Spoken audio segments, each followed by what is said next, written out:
Welcome to the AFR Saints channel, where we provide you daily content on your favorite team, the New Orleans Saints. Do us a favor and hit that subscribe button. Be sure to leave your comments below and smash that like button.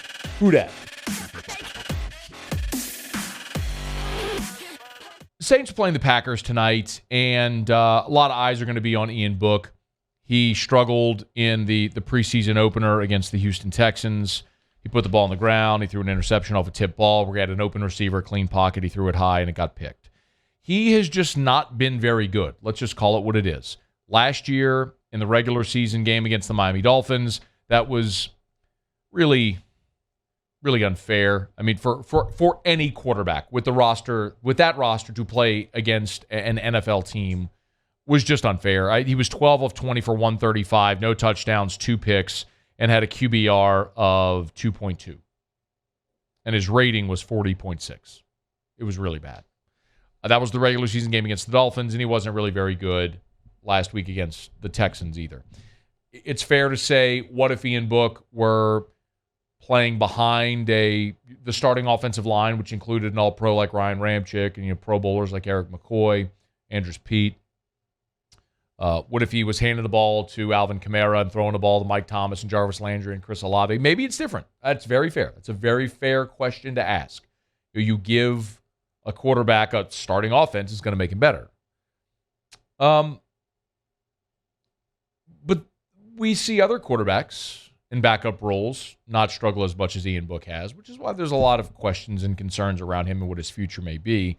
But I'm going to throw maybe a little bit of a spin on this with Ian Book, and I'm actually going to kind of cheer against Ian Book. And here's what I mean. Not that I don't want him to become a good player or become a valuable asset to New Orleans. But last year, in 2021, more than half of the NFL teams did not keep a third quarterback on its active roster. Look at the team you're going to play tonight. Green Bay had Aaron Rodgers, Jordan Love. That was it. Last year, Carolina had Sam Darnold and P.J. Walker. That was it. Now they got Baker in there, so they got a competition and all. But my point is, usually your third quarterback is either inactive on game day or it's a practice squad member. So because every player on the active roster that dresses on a game day, every player plays. The backup quarterback even usually is the holder. I mean, everybody plays because you have to. There's so few roster spots, they're too valuable. If Ian Book plays well, let's say he plays really well against the Packers and then plays the bulk of the game against the Chargers, really shows out, turns a lot of heads. Well, then you got two choices. You keep him on the 53-man roster, so he takes a spot on the 53, or you cut him and you hold your breath and you hope that he clears waivers and you sign him to the practice squad. If he plays poorly, it kind of takes all the anxiety out of it, doesn't it?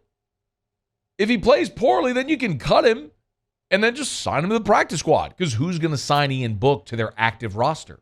Remember, if you are on the practice squad, any team can sign you at any point to their active roster. But the point being, who would want Ian Book? Like, he's a distant third right now. I would love to see Ian Book have the opportunity to have another year of growth and development and maturation, and maybe he becomes a valuable backup. I know there's been some conversation, about Ian Book and using a 4th-round pick on him and taking a flyer. I don't mind taking a flyer on a guy in the 4th round. But the reality is most mid-round picks at quarterback don't become starters. I mean, look around the NFL. There's a few. I mean, Tom Brady, we all know, was a 6th-round pick. But Dak was a 4th-rounder. Kirk Cousins was a 4th-rounder. You want to go that direction, Russell Wilson was a 3rd-rounder. But you look around the league, starting quarterbacks are 1st-round picks, y'all. Jameis Winston was the number 1 overall pick. Baker Mayfield was the number 1 overall pick. Kyler Murray was the number 1 overall pick. Joe Burrow was the number 1 overall pick.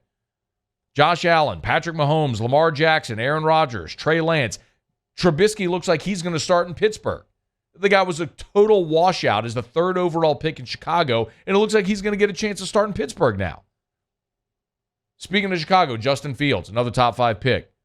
Carson Wentz, he's getting another opportunity with a third team to be the starting quarterback. Second overall pick. Tua, first-round pick. Daniel Jones was a first-rounder. Mac Jones was a first-rounder. Matt Ryan, 100 years ago, but was a first-rounder. Marcus Mariota was the second overall pick behind Jameis Winston. He was probably going to be your starter in Atlanta. Point being, most starting quarterbacks are first-round picks and high first-round picks. That's just the nature of the position, how it goes. The more you invest, the more opportunities you're going to get in a player, and obviously the more you invest, it's largely because they have a skill set that's requisite of being a starting quarterback in the NFL. Sometimes a Dak or a Kirk Cousins ends up slipping down draft boards, becomes a starter, and becomes a really good player as they develop. Maybe in time Ian Book could be that. I can't say that I'm necessarily expecting that to happen, but I'm okay with you taking a fourth-round flyer on him. And maybe as he develops, he can become a very competent backup in the NFL. We've seen that plenty. I mean, Chase Daniels is never going to be a really good starting quarterback in the NFL, but he's a guy who hung around for a decade, collecting a paycheck, holding a clipboard because he was a smart guy and a good option as in a backup role. And when I look at the fourth-round picks the Saints have made just in the Peyton Breeze era, you got some hits. Chauncey Garner-Johnson was a fourth-rounder. David Onyemata was a fourth-rounder. Jermon Bushrod, Jari Evans were fourth-rounders. Jari Evans probably going to be a Hall of Famer. Fourth-rounders. But you also drafted Rick Leonard in the fourth round. Kyrie Fort was a fourth-rounder. Nick Toon, Al Woods. Remember the Wake Forest duo of Chip Vaughn and Stanley Arno? Fourth-rounders. Antonio Pittman, infamously, fourth-rounder who got cut when they kept the undrafted free agent Pierre Thomas. The point is, a lot of times fourth-rounders don't work out, y'all. That's okay. Like, you're getting to the point in the draft where you don't always hit when you hit round 4. Okay. And sometimes it's Jari Evans, and sometimes it's Chip Vaughn. But with Ian Book, I'm willing to be more patient because of the nature of that position and the fact that you don't need to keep 3. And can we be honest about one other thing? If there's a game day scenario that unfolds whereby both Jameis Winston and Andy Dalton are unavailable, Ian Book ain't playing quarterback, y'all. Taysom Hill is going to be the emergency quarterback. Even last year, Sean Payton said in that game that Alvin Kamara was the emergency quarterback. Like, they're not going to put Ian Book in the game.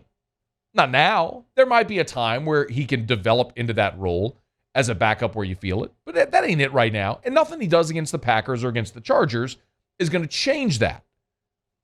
But if he plays well enough, it could get enough attention from other places to where somebody in a particularly desperate mode who feels like they have an extra roster spot where they can take a guy like that, sign him, and then just make him inactive on game days, it could be a fit, and then you lose him. So I'm saying don't give up on Ian Book and his long-term potential. But in order to see that long-term potential manifest in New Orleans, kind of need him to stink the next 2 weeks. Hey, thanks so much for watching. Please leave your comments. I love to interact. And be sure to hit the red subscribe button below.